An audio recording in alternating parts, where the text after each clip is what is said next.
pra gente, mulher, nunca existe um tempo certo. Ou a gente é nova demais para ser levada a sério, ou é velha demais para ser relevante. Nunca parece ter um meio termo. Eu lembro de quando eu comecei a atender, ainda na faculdade, e eu tinha receio de não ser vista como experiente o suficiente. Eu queria parecer mais velha, ser reconhecida como uma profissional competente, sentir que eu tinha credibilidade, que é algo que na minha cabeça só viria com o tempo. Mas ao mesmo tempo eu sabia que pra gente mulher, o tempo tem um limite. Enquanto os homens envelhecem e se tornam respeitáveis, interessantes, sofisticados, pra gente envelhecer vem com um rótulo, uma chancela de perda de valor, decadência, declínio. Foi só trabalhando, vivendo e me reconhecendo no que eu fazia que eu percebi que a minha idade não era um problema.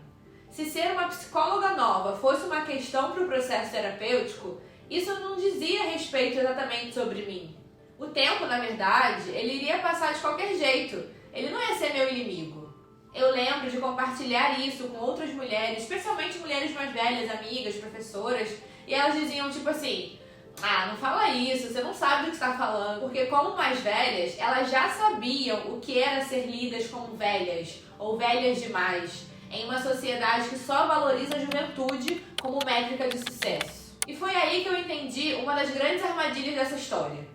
As mulheres estão sempre ocupando esse espaço entre o nova demais e o velha demais. Quando a gente é jovem, a gente precisa provar competência. Quando a gente é velha, a gente precisa provar relevância. A régua nunca está do nosso lado. Mas ainda acredito que como a sociedade não está pronta para entender que as mulheres envelhecem, a métrica da idade sempre vai pesar mais na gente. Se eu era nova demais para ser levado a sério enquanto uma psicóloga jovem, pelo menos eu ainda era nova o suficiente para ser lida como interessante aos olhos da sociedade. Eu lembro de ouvir assim: você ainda tem um mundo pela frente. Já quando as mulheres envelhecem, o que geralmente resta a elas é a invisibilidade. E por mais que eu tenha trazido um exemplo pessoal, eu tô falando do envelhecer como uma questão social que afeta todas as mulheres. Inside this stupid body, I am still young. I still feel, I still want, I still dream. Dadas as devidas proporções, ser jovem pode ser desafiador sim, mas ser velha é uma sentença. O mercado ignora, as oportunidades diminuem e a aparência se torna um problema a ser corrigido. Não é à toa que a indústria de beleza lucra bilhões vendendo essa promessa de juventude eterna. Para os homens, o tempo é sempre acúmulo. Acúmulo de experiência, acúmulo de poder, acúmulo de status. Já para as mulheres, é perda. Perda de valor, perda de voz, perda de espaço, perda de visibilidade. Para os homens, envelhecer é se tornar mais experiente, mais interessante, mais respeitável. Para a gente, o tempo é quase uma sentença. A gente não envelhece, a gente se deixa envelhecer. O verbo já vem carregado de culpa, como se isso fosse um erro, como se fosse uma falha nossa. A questão não é só individual, tem algo maior por trás dessa lógica. O que está em jogo não é apenas a idade em si, mas o que a sociedade decide fazer com ela. Naomi Wolf, em O Mito da Beleza, diz: uma cultura focada na magreza feminina não revela uma obsessão com a beleza feminina. É uma obsessão sobre a obediência feminina.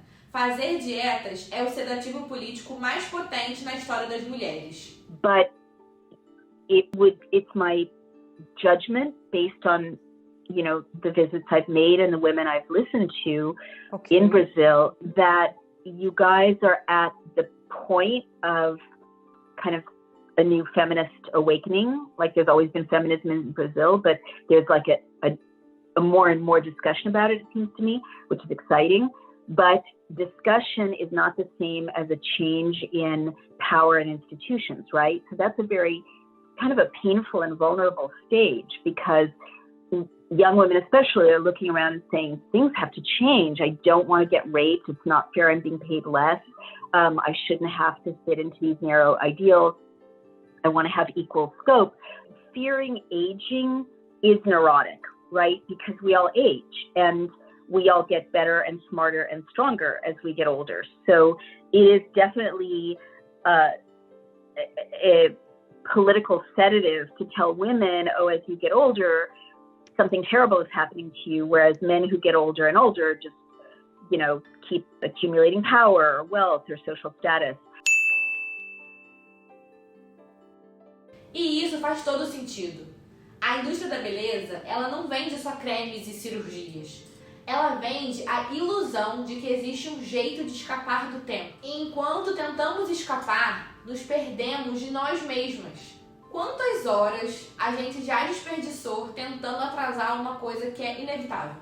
Quantas oportunidades a gente deixa passar porque a gente estava ocupada demais combatendo um rosto que muda, que tem suas transformações naturais, porque é assim que é viver.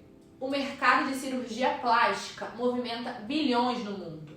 A busca por procedimentos estéticos, sejam invasivos ou não invasivos, só aumentam a cada ano. O Brasil é o segundo país que mais realiza cirurgias plásticas no mundo.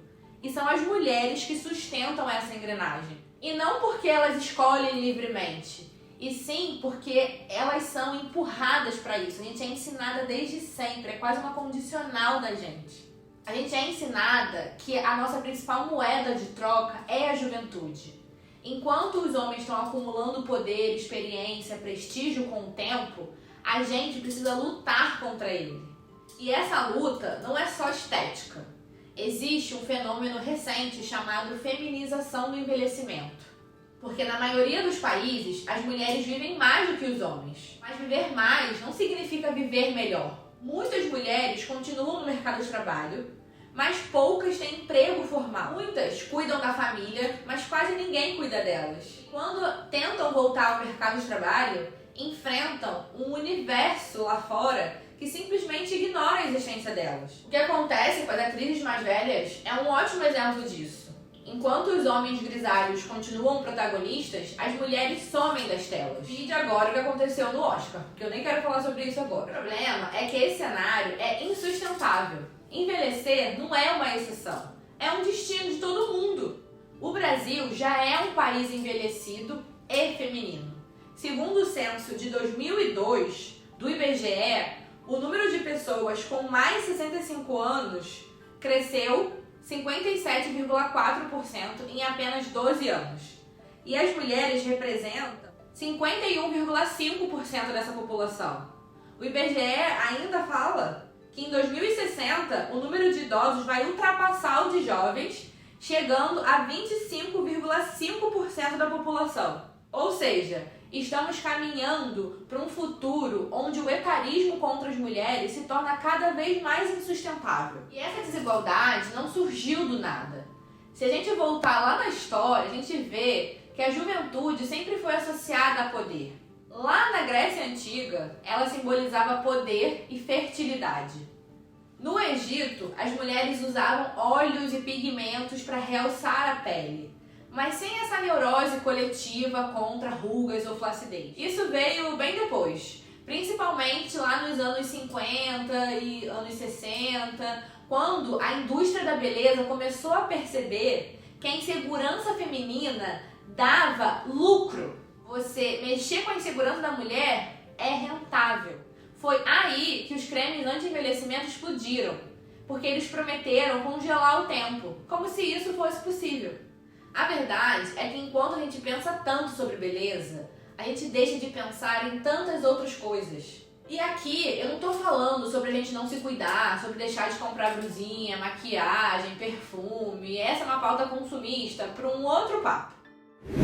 Eu vi um dado, mas eu não consegui trazer na íntegra porque eu não achei referência.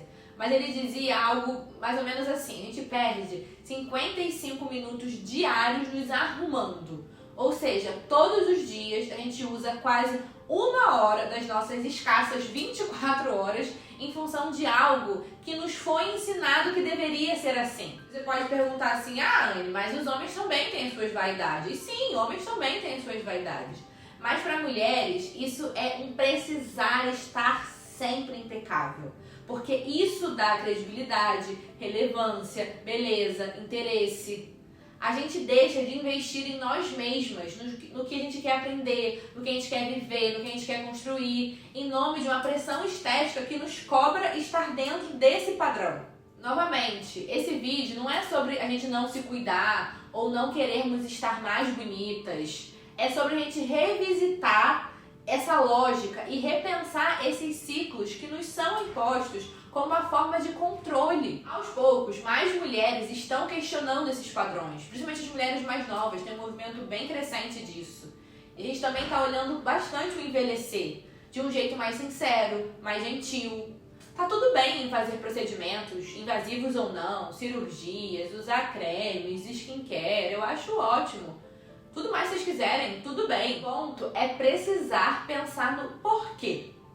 A gente tem ainda um longo caminho pela frente, mas eu sinto e vejo que a conversa já começou. E eu sei de uma coisa, eu prefiro esse lado da história, onde a gente reflete, repensa, revisita o que nos foi imposto. Essa é a versão que nos permite simplesmente viver, ao invés de passar a vida tentando congelar o tempo.